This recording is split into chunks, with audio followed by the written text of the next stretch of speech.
Hi all. Previous క్లాస్‌లో మనం Angular project folder స్ట్రక్చర్స్‌ని డిస్కస్ చేశాం కదా! ఈ క్లాస్‌లో ఏంటంటే మనకు యాంగులర్‌లో data types and variables. Data types అంటే ఏంటి? వాటిని మనం ఎలా యూజ్ చేయాలి? అదేవిధంగా వేరియబుల్స్ అంటే ఏంటి? సో, ఈ వేరియబుల్స్‌ని మన డేటా టైప్స్ యూజ్ చేసుకొని ఎలా డిఫైన్ చేయాలో చూద్దాము. చాలా చిన్న కాన్సెప్ట్. బట్ చాలా ఇంపార్టెంట్. ఎందుకంటే with the help of data types and వేరియబుల్సే మనం స్టార్టింగ్ నుంచి అప్లికేషన్ క్రియేట్ చేసి ఎండ్ వరకు ఇదే ఉంటుందనమాట. ఇక్కడ డేటా టైప్స్. యాంగులర్‌లో మనకి ఏ డేటా టైప్స్ ఉంటాయి. మనకు బేసిక్‌గా సి షార్ప్ కానీ, అదేవిధంగా జావా గానీ, నంబరు ఓకే. దాన్ని మనం ఇక్కడ యాంగులర్‌లో వచ్చేసి నంబర్ అనే డేటా టైప్‌తో ప్రొనౌన్సియేషన్ చేస్తాము. కానీ డాట్ నెట్‌లో మనం ఏం చేస్తామంటే దాన్ని ఇంట్ అని ప్రొనౌన్సియేషన్ చేస్తాం. అదేవిధంగా డేటాబేస్‌లో కూడా ఇంట్ అని అంటాం. జావాలో కూడా ఇంట్ అని అంటాం. ఫైనల్‌గా మనం సేవ్ చేసేదేంటంటే నంబర్ అనే వాల్యూని సేవ్ చేస్తాం.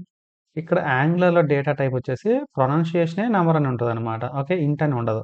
అది గుర్తుపెట్టుకోండి. అదేవిధంగా మనకు ఎరేసు, స్ట్రింగ్ వాల్యూసు, బూలియన్స్, డేట్ టైమ్. ఈ డేటా టైప్స్‌ని యూజ్ చేసుకొని ఇప్పుడు వేరియబుల్స్‌ని ఎలా డిఫైన్ చేయాలి? ఫస్ట్ వేరియబుల్ అంటే ఏంటి? So, variable which is used to hold the value. ఒక వేరియబుల్ యూజ్ చేసుకొని మనం ఏం చేస్తామంటే ఒక వాల్యూ అసైన్ చేస్తాం. దాన్ని తర్వాత మనకి ఎక్కడైతే కావాలనుకుంటున్నామో ఆ ప్లేస్‌లో యూజ్ చేసుకోవచ్చు. తర్వాత దాన్ని మానిప్యులేట్ కూడా చేయొచ్చు. దీనికి మనకు యాంగులర్‌లో లెట్ అనే కీవర్డ్ యూజ్ చేస్తాము. కాన్స్టాంట్ అనే కీవర్డ్ యూజ్ చేస్తాము. వేర్ అనే కీవర్డ్ కూడా యూజ్ చేస్తాం. బట్ అయితే ఈ లెట్ కీవర్డ్ అదేవిధంగా వేర్ కీవర్డ్ యూజ్ చేయాల్సిన మ్యాండేటరీ ఏం లేదు. ఇప్పుడు ఎలా డిఫైన్ చేయాలా వేరియబుల్స్ ఎలా డిక్లరేషన్ చేయాలో నేను చూపిస్తాను. మనకు ఆల్రెడీ ప్రాజెక్ట్ క్రియేట్ చేశాం కదా! Now I want define name అనే ఒక వేరియబుల్ డిఫైన్ చేసుకుంటున్నాను. నేమ్ కోలన్ డేటా టైప్ వచ్చేసి నాకు స్ట్రింగ్ కావాలి. స్ట్రింగ్. ఇక్కడ మీరు చూసారా ఫస్ట్ వేరియబుల్ నేమ్ ఉంటుంది.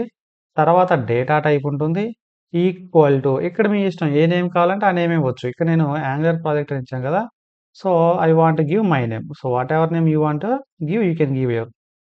ఇక్కడ నేను వచ్చేసి శివనారాయణ అని ఇస్తున్నాను. సో, ఫస్ట్ వేరియబుల్ నేమ్ ఉంటుంది. కోలన్ డేటా టైప్ ఉంటుంది. Equal to value. అయితే ఈ ఈక్వల్ టు వాల్యూ అనేది అసైన్ చేయాలని రూల్ ఏం లేదు. జస్ట్ నేను డిఫైన్ కూడా చేసుకోవచ్చు. ఫర్ ఎగ్జాంపుల్ నేను ఇక్కడ సిటీ అని యాడ్ చేస్తున్నాను. సిటీ కోలన్ డేటా టైప్ వచ్చేసి స్ట్రింగ్. ఇక్కడ మీరు చూసారంటే నేను జస్ట్ ఇక్కడ వాల్యూని ఇనిషియలైజ్ చేశాను ఫస్ట్ నేమ్‌కి. తర్వాత సిటీ అనే దానికి నేను వాల్యూ ఇనిషియలైజ్ చేయలేదు. జస్ట్ డిక్లరేషన్ మాత్రమే చేశాననమాట. ఇక్కడ మీరు చూసారంటే ఒక ఇష్యూ వచ్చేస్తుంది. Undefined data type property. Define a segment property city. ఇక్కడ మీరు చూసారంటే ఇక్కడ మనకొచ్చేసి ఎక్సలరేటర్ మార్క్ యూజ్ చేస్తాము. ఇది ఎందుకు వాడతామంటే ఎప్పుడైనా మాకు ఒక వేరియబుల్‌కి వాల్యూని అసైన్ చేయకపోతే డిఫాల్ట్‌గా ఈ సింబల్ యూజ్ చేసామంటే మనకు వర్క్ అవుతుందనమాట. ఇప్పుడు ఇది తీసేస్తున్నాను. మళ్ళీ కంపైల్ టైమ్ ఎర్రర్ వస్తది. జస్ట్ ఇక్కడ మీరు మౌస్ ఓవర్ చేశారనుకోండి ప్రాపర్టీ నేమ్ వచ్చేసి ఏముంది సిటీ అని ఉంది. City has no initializer and is not definitely assigned in the constructor. So, దీనికి ఖచ్చితంగా మీరు వాల్యూ అసైన్ చేయాలి. బట్ నాకు బై డిఫాల్ట్ ఏ వాల్యూ లేదనమాట. మరి అలాంటి సినారియోలో ఏం చేస్తామంటే జస్ట్ మీరు ఈ సింబల్ యూజ్ చేశారనుకోండి ఎక్స్‌క్లమేషన్ మార్క్ జస్ట్ ఒక వేరియబుల్‌ని డిఫైన్ చేసాము. డేటా టైప్‌ని పెట్టాము. కానీ వాల్యూ లేదు. తర్వాత మనకి ఎక్కడైనా కావాలనుకుంటే అక్కడ మళ్ళీ ఈ సిటీ అనే వేరియబుల్‌కి మనం వాల్యూ అసైన్ చేస్తాం అనమాట. ఓకే. ఇప్పుడు నాకు నంబర్ అనే వాల్యూని స్టోర్ చేసుకోవాలి. For example age. Age colon data type వచ్చేసి number and equal to value 30 అని ఇచ్చేసాను. ఇక్కడ మనకు చూసారంటే డేటా టైపే నంబర్ అని ఉంటుంది. ఇక్కడ ఇంట్ అని ఉండదు. ఫర్ ఎగ్జాంపుల్ డాట్ నెట్‌లో ఇంట్ అని ఉంటుంది. అదే ఎస్‌క్యూఎల్‌లో కూడా ఇంట్ అని ఉంటుంది. జావాలో ఇంట్ అని ఉంటుంది. కానీ ఇక్కడ మాత్రం మనకు డేటా టైప్ వచ్చేసి నంబర్ అని ఉంటుందన్నమాట. ఓకే. నెక్స్ట్ ఇక్కడ ఫోన్ నంబర్ అని తీసుకుంటున్నాను. ఓకే. Phone number. ఈ ఫోన్ నంబర్ నేను డిఫైన్ చేస్తున్నాను. కానీ నాకు వాల్యూ లేదు ఇక్కడ. బై డిఫాల్ట్‌గా వాల్యూ లేదు. వాల్యూ లేకపోతే మనం ఏం చేయాలి? ఇక్కడొచ్చేసి ఈ విధంగా ఎక్స్‌క్లమేషన్ మార్క్ ఇచ్చేసామంటే జస్ట్ వేరియబుల్‌ని డిఫైన్ చేసుకోవచ్చనమాట. ఓకే. ఇప్పుడు మనకు స్ట్రింగ్ వేరియబుల్ ఎలా డిఫైన్ చేయాలో తెలిసింది. అదేవిధంగా నంబర్ డేటా టైప్ యూజ్ చేసుకొని వేరియబుల్ ఎలా డిఫైన్ చేయాలో తెలిసింది. నెక్స్ట్ ఈజ్ యాక్టివ్ అంటే బూలియన్ అనమాట. ఈజ్ యాక్టివ్ డేటా టైప్ వచ్చేసి బూలియన్. ఇక్కడ వాల్యూ వచ్చేసి ట్రూ ఆర్ ఫాల్స్ ఇచ్చాను. ఓకే. నెక్స్ట్ వచ్చేసి I want to define a date అనమాట. Just today date or date. So, ఈ నేమ్ అనేది మీ ఇష్టం. నేను డేట్ ఇచ్చా కాబట్టి మీరు డేట్ ఇవ్వాలని లేదు. సో, ఈ నేమ్ అనేది వేరియబుల్ నేమ్ అనేది మన ఇష్టం. మనం ఏ నేమ్ కావాలంటే ఆ నేమ్ ఇవ్వచ్చు. ఇక్కడ డేటా టైప్ వచ్చేసి డేట్ అని ఇచ్చేసా. ఓకే. తర్వాత వచ్చేసి నాకు ఫర్ ఎగ్జాంపుల్ కలర్స్ అనే వాల్యూస్ కావాలి. అంటే నంబర్ ఆఫ్ వాల్యూస్ దాన్ని మనం ఎరేగా డిఫైన్ చేసుకుందాం. కలర్స్ కోలన్ స్ట్రింగ్ ఎరే అనమాట. ఇది డేటా టైప్ ఏంటి? స్ట్రింగ్ తీసుకున్నాను. So, red, green, blue, yellow, orange కొన్ని వాల్యూస్‌ని ఇక్కడ డిఫైన్ చేసుకున్నాను. ఇప్పుడు నేను ఏ అరే తీసుకున్నాను? డేటా టైప్ వచ్చేసి స్ట్రింగ్ తీసుకున్నాను. తర్వాత వచ్చేసి for example I want store the numbers. Okay. Numbers. So, ఇక్కడ డేటా టైప్ వచ్చేసి నంబర్ తీసుకున్నాను. ఇక్కడ మీరు చూసారా? వాల్యూస్ వచ్చేసి 1, 2, 3, 4, 5 ఇక్కడ మనకి ఏవి కావాలంటే అన్ని వాల్యూస్ డిఫైన్ చేసుకోవచ్చు. సో, ఇక్కడ ఎరే స్ట్రింగ్ తీసుకున్నాను. ఇక్కడొచ్చేసి డేటా టైప్ నంబర్ స్ట్రింగ్ తీసుకున్నాను. బట్ సింటాక్స్ మాత్రం సేమ్ ఉంటుంది మీరు అబ్జర్వ్ చేశారంటే. జస్ట్ డేటా టైప్ మాత్రమే డిఫరెంట్ ఉంది. So, next I want to define one object అనమాట. మై ఆబ్జెక్ట్ అని పెడుతున్నాను. మన ఇష్టం ఏ నేమ్ అని తీసుకోవచ్చు. ఆబ్జెక్ట్. ఇక్కడొచ్చేసి ఈ ఆబ్జెక్ట్‌లో కీ అండ్ వాల్యూ ఉంటుంది. ఇక్కడ మీరు చూసారంటే కీ ఇచ్చేసి డేటా టైపు స్ట్రింగ్ ఇచ్చేసాను. ఓకే. అదే విధంగా ఎనీ అని ఇచ్చేసాను. ఇక్కడ డేటా టైప్ మీరు చూసారంటే ఆబ్జెక్ట్ నేమ్ అనేది మై ఆబ్జెక్ట్. ఇది మన ఇష్టం ఏ నేమ్ అయినా తీసుకోవచ్చు. ఇదే తీసుకోవాలని రూల్ లేదు. ఫస్టే చెప్తున్నా కదా! వేరియబుల్ నేమ్ అనేది ఆల్‌వేస్ యూజర్ డిఫైన్డ్ టైప్. ఇది ఫిక్స్‌డ్ కాదు. ఓకే. ఇక్కడ నేము, ఏజ్, సిటీ. ఇది వాల్యూ. ఇది ఫిక్స్‌డ్ సింటాక్స్ ఏం కాదు. అందరూ ఇలాగే డిఫైన్ చేయరు. ఒక్కొక్కళ్ళు ఒక్కోలాగా డిఫైన్ చేస్తారు. ఫర్ ఎగ్జాంపుల్ ఇక్కడ నేను మై ఆబ్జెక్ట్ 1 అని ఇస్తున్నాను. లేకపోతే ఇక్కడ సో, ఎరే ఆఫ్ ఆబ్జెక్ట్స్.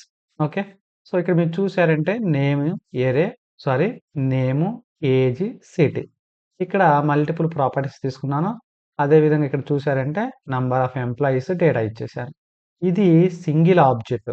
ఇది ఎరే ఆఫ్ ఆబ్జెక్ట్ అనమాట. మల్టిపుల్ ఎంప్లాయీస్ డేటాని డిఫైన్ చేసుకొని దీంట్లో యాడ్ చేసుకోవచ్చు. ఈ విధంగా మనం యాంగులర్‌లో సో, డేటా టైప్స్ యూజ్ చేసుకొని వేరియబుల్స్‌ని డిఫైన్ చేసాం. ఓకే. మరి ఈ వాల్యూస్‌ని ఎలా రీడ్ చేయాలి? So, how to read this values? ఇక్కడ app.component.html ఉంది కదా! ఇక్కడ మీరు చూసారంటే నేను నేమ్ అని ఇచ్చేసాను. కోలన్ ఇలా డబుల్ కోట్ ఇచ్చేసాను. ఈ డబుల్ కోట్‌లో నేను నేమ్ అని ఇస్తున్నాను. ఈ డబుల్ కోట్‌లో దీని మీనింగ్ ఏంటంటే దీన్ని స్ట్రింగ్ ఇంటర్పోలేషన్ అంటాము. ఈ స్ట్రింగ్ ఇంటర్పోలేషన్‌లో మనం ఏం చేస్తామంటే మనకు కావాల్సిన వాల్యూస్ ఏవైతే ఉన్నాయో అవన్నీ ఐ మీన్ వేరియబుల్ నేమ్ ఏదైతే ఉందో దాన్ని ఇక్కడ డిఫైన్ చేసుకుంటాం అన్నమాట. సో, ఇక్కడ మీరు చూసారంటే మనం ఎన్ని ప్రాపర్టీస్ అయితే డిఫైన్ చేశానో మనకి ఇంటెలిజెన్స్ ద్వారా వచ్చేసింది కాబట్టి ఇక్కడ యాడ్ చేశాను. Name, city, age, phone number, is active, date. So, ఇక్కడ మీరు చూసారంటే ఈ బ్రాకెట్‌లో ఉన్న ప్రతి ఒక్క వేరియబుల్ మనం ఏం చేసామంటే ఇక్కడ ఏదైతే నేమ్ క్రియేట్ చేసామో సేమ్ నేమ్ ఇవ్వాలి. డిఫరెంట్ నేమ్ ఇచ్చేసామనుకోండి ఫర్ ఎగ్జాంపుల్ ఇక్కడ నేమ్ అనేది ఎన్ స్మాల్ ఉంది కదా! ఇక్కడ నేను క్యాపిటల్ ఇస్తున్నా. ఈ క్యాపిటల్ ఎన్‌తో నేమ్ అనే ప్రాపర్టీ మనకు డాట్ సీఎస్ అనే ఫైల్‌లో, డాట్ టీఎస్ అనే ఫైల్‌లో మనం లేదు. బట్ స్మాల్ అనే నేమ్‌తో ఉందన్నమాట. Just change the value small N ఇచ్చేసాను. సో, స్మాల్ ఎన్‌తో నాకిక్కడ నేమ్ అనే వేరియబుల్ ఉంది. క్యాపిటల్ ఎన్ ఇచ్చేసానంటే వెంటనే మనకు కంపైల్ టైమ్ ఎర్రర్ వచ్చేసిందన్నమాట. ఓకే. నెక్స్ట్ ఇక్కడ నాకు మై ఆబ్జెక్ట్, మై అరే అని ఉంది కదా! ఈ ఆబ్జెక్ట్ వాల్యూస్ మీరు ఒక్కొక్క ప్రాపర్టీని డిఫైన్ చేసుకోవాలనుకుంటున్నాను. ఫర్ ఎగ్జాంపుల్ ఈ ఆబ్జెక్ట్‌లో మనకేమున్నాయి? నేమ్, ఏజ్, సిటీ అని ఉంది కదా! I want read the each value. So, ఇక్కడ నేనేం చేస్తున్నానంటే హియర్ నేమ్ అని ఇస్తున్నాను. ఈక్వల్ టు ఇక్కడ ఆబ్జెక్ట్ నేమ్ ఏదైతే ఉందో object name dot property name ఇలా కూడా అసైన్ చేసుకోవచ్చనమాట. అదే విధంగా ఇక్కడ మీరు క్వెషన్ మార్క్ యాడ్ చేసుకోవచ్చు. ఈ క్వెషన్ మార్క్ ఎందుకు వాడతామంటే ఈ ప్రాపర్టీ నేమ్ లేదనుకోండి. ఓకే. సో, ఇక్కడ మనకి వెంటనే డిస్‌ప్లే అవుతుంది. ఓకే. ఇక్కడ మీరు చూసారా? ఆబ్జెక్ట్ నేమ్ ఏంటి? My object. Just copy this one. Okay. Sorry. ఇది స్ట్రింగ్ ఆఫ్ ఆబ్జెక్ట్ కదా! Add pipe symbol and add JSON. Sorry. Control Z. Press the control Z. Pipe symbol. So, ఈ pipe symbol అంటే ఏంటి? ఇది ఎందుకు వాడతామో తర్వాత మనం డిస్కస్ చేద్దాం. సో, దీన్ని మనం పైప్ సింబల్ అంటారు. ఇది ఏ ఫార్మాట్‌లోకి మనం వాల్యూ కన్వర్ట్ చేయాలనుకుంటున్నామో, ఆ ఫార్మాట్‌లోకి మనం వాడతాం అన్నమాట. ఓకే. సో, జస్ట్ నేను ఇది రిమూవ్ చేసేస్తున్నాను. Now save this one. ఇక్కడ అప్లికేషన్ ఎలా రన్ చేయాలి? ఎన్‌జి సర్వ్ -ఓ ఎంటర్ చేయండి. సో, ఎన్‌జి సర్వ్ అన్నామనుకోండి, మనకు అప్లికేషన్ బిల్డ్ అవుతుంది. కానీ ఆటోమేటిక్‌గా బ్రౌజర్‌లో ఓపెన్ అవ్వదన్నమాట. ఎన్‌జి సర్వ్ -ఓ అని ఇచ్చేసామనుకోండి, అప్లికేషన్ బిల్డ్ అవుతుంది. అదే విధంగా బ్రౌజర్‌లో కూడా ఆటోమేటిక్‌గా ఓపెన్ అవుతుంది. ఓకే. ఇక్కడ మీరు చూసారా నేమ్ శివనారాయణ ఇచ్చాను. సిటీ వాల్యూ మనకిక్కడ ప్రింట్ అవ్వలేదు. ఎందుకంటే సిటీలో నేను ఏ వాల్యూ ఇవ్వలేదన్నమాట. ఏజ్ వాల్యూ 30 ఇచ్చేసాను. ఇక్కడ మళ్ళీ ఫోన్ నంబర్ ఉంది చూసారా? వాల్యూ లేదు. ఈజ్ యాక్టివ్ ట్రూ అని ఇచ్చేసాను. డేట్ ఇచ్చాను. అదే విధంగా కలర్స్ ఎరే ఇచ్చేసాను. నంబర్స్ ఎరే కూడా ఇక్కడ ఇచ్చేసాను. సో, సెపరేట్ వచ్చేసి కామా సెపరేటర్. ఓకే. ఇక్కడ మీరు చూసారంటే ఈ డేటా టైప్ అనేది మ్యాండేటరీయా? ఈ డేటా టైప్ లేకుండా మళ్ళీ వేరియబుల్ నేను డిఫైన్ చేయలేనా అంటే yes we can define. For example నేనిక్కడొచ్చేసి ఫస్ట్ నేమ్ అని ఇస్తున్నాను. First name. ఓకే. ఇక్కడ కోలన్ ఇచ్చేసి ఎనీ అని ఇచ్చేస్తున్నాను. ఇక్కడ మీరు చూసారా? First name colon any. ఈ ఎనీ అనేది ఎప్పుడు ఇవ్వాలి అంటే మనం తీసుకున్న ప్రాపర్టీలో అది నంబర్ డేటా టైపా, స్ట్రింగ్ డేటా టైపా ఏదో మనకు తెలియని సందర్భంలో, అలాంటి సినారియోలో మనం ఎనీ అనే డేటా టైప్‌ని తీసుకుంటాం అన్నమాట. సో, ఇప్పుడు ఈ ఎనీ అనే డేటా టైప్ తీసుకున్నాం అనుకోండి. దీంట్లోకి మీరు ఏ వాల్యూ అయినా అసైన్ చేసుకోవచ్చు అన్నమాట. ఈ ఫస్ట్ నేమ్‌లోకి అంటే స్ట్రింగ్ వాల్యూ డిఫైన్ చేయొచ్చు. ఐ మీన్ అసైన్ చేయొచ్చు. నంబర్‌ని అసైన్ చేయొచ్చు. బూలియన్ వాల్యూని అసైన్ చేయొచ్చు. ఏదైనా అసైన్ చేయొచ్చు. అలాంటి సినారియోలో మనం ఏం చేస్తామంటే, ఈ ఫస్ట్ నేమ్ అనే దానికి డేటా టైప్ ఎనీ అనేస్తాం. అంటే మనకి ఎగ్జాక్ట్‌గా ఏ డేటా టైప్ వాల్యూ ఇవ్వాలో తెలియని సినారియోలో మనం ఏం చేస్తామంటే ఎనీ అని ఇస్తాము. మనకి ఎగ్జాక్ట్‌గా ఇక్కడ డేటా టైప్ ఏదో తెలిసిందనుకోండి. ఫర్ ఎగ్జాంపుల్ ఇక్కడ నాకు నంబరే ఉంటుందిక్కడ. ఇది తప్ప వేరేది ఉండదు అన్న సినారియోలో మనం ఏం చేస్తామంటే ఎనీ ఇస్తాము. ఖచ్చితంగా డేటా టైప్ అని తెలిసినప్పుడు ఈ డేటా టైప్‌ని స్పెసిఫై చేస్తాం. సో, ఇక్కడ డేటా టైప్ స్పెసిఫై చేయటం అనేది మ్యాండేటరీ కాదు. ఆ డేటా టైప్ తెలియకపోతే మనం ఏం చేసుకోవచ్చు? ఎనీ అని ఇవ్వొచ్చనమాట. సో, ఎనీ అని ఇచ్చేస్తే ఈ వేరియబుల్ ఏదైనా మనం స్టోర్ చేసుకోవచ్చు. ఓకే. ఇప్పుడు మనకు సిటీలో వాల్యూ రాలేదు కదా మీకు. ఇక్కడ నేను ఎందుకు సిటీలో ఏమి ఇవ్వలేదు గనుక కాబట్టి వాల్యూ రాలేదు. I'm just giving the value Hyderabad. Okay. ఇక్కడొచ్చేసి మార్క్ తీసేస్తున్నాను symbol. Now save this one. Open the browser. So, ఇక్కడ మీరు చూసారా? సిటీ హైదరాబాద్ అని వచ్చేసి మన వాల్యూ అదే కదా ఇచ్చేసింది. ఓకే. నెక్స్ట్ ఇంకొంతమందికి మనకు డౌట్ వచ్చేసి ఇక్కడ సింగిల్ కోట్‌లో ఇవ్వాలా వాల్యూ? డబుల్ కోట్‌లో ఇవ్వాలా? సో, మన సింగిల్ కోట్‌లో ఇచ్చినా స్ట్రింగ్ లానే తీసుకుంటుంది. డబుల్ కొటేషన్‌లో ఇచ్చిన వాల్యూ స్ట్రింగ్ లానే తీసుకుంటుందన్నమాట. సో, ఇది ఎలా ఇచ్చినా సరే వాల్యూని తీసుకుంటుంది. మనకిప్పుడు డేటా టైప్స్ అంటే ఏంటో తెలిసింది. అదే విధంగా వేరియబుల్స్‌ని ఎలా డిఫైన్ చేయాలో తెలిసింది. సో, ఇది ఫిక్స్డ్ సింటాక్స్ ఏం గాదు. ఇట్లా చెప్పా కదా! సో, వేరియబుల్‌ని మనం డిఫైన్ చేసుకోవచ్చు. జస్ట్ డిక్లరేషన్ చేసుకోవచ్చు. అదే విధంగా వాల్యూని ఇనీషియలైజ్ చేసుకోవచ్చు. ఇది ఆప్షనల్ మ్యాండేటరీ కాదు. వాల్యూ ఇనీషియలైజ్ చేయటం అనేది మ్యాండేటరీ కాదు. నాకు కొన్ని సార్లు వాల్యూ ఉండదు. జస్ట్ ఈ ప్రాపర్టీని ఆర్ వేరియబుల్‌ని డిఫైన్ చేయాలి. బట్ దీని తర్వాత యూజ్ చేసుకుంటా నేను. అలాంటి సినారియో జస్ట్ డిఫైన్ చేసుకోవద్దు. ఐ మీన్ డిక్లరేషన్ చేసుకొని వేరే ప్లేస్‌లో వాల్యూ అసైన్ చేసుకుంటా అనమాట. సో, ఈరోజు ఏంటంటే మనకు వేరియబుల్స్‌ని ఎలా డిక్లరేషన్ చేయాలి, వాల్యూస్‌ని ఎలా మనం రీడ్ చేయాలనేది తెలిసింది కదా! సో, నెక్స్ట్ సెషన్‌లో మనం వేరే టాపిక్‌ని డిస్కస్ చేద్దాం. Okay friends. Thanks for watching the video. Have a nice day.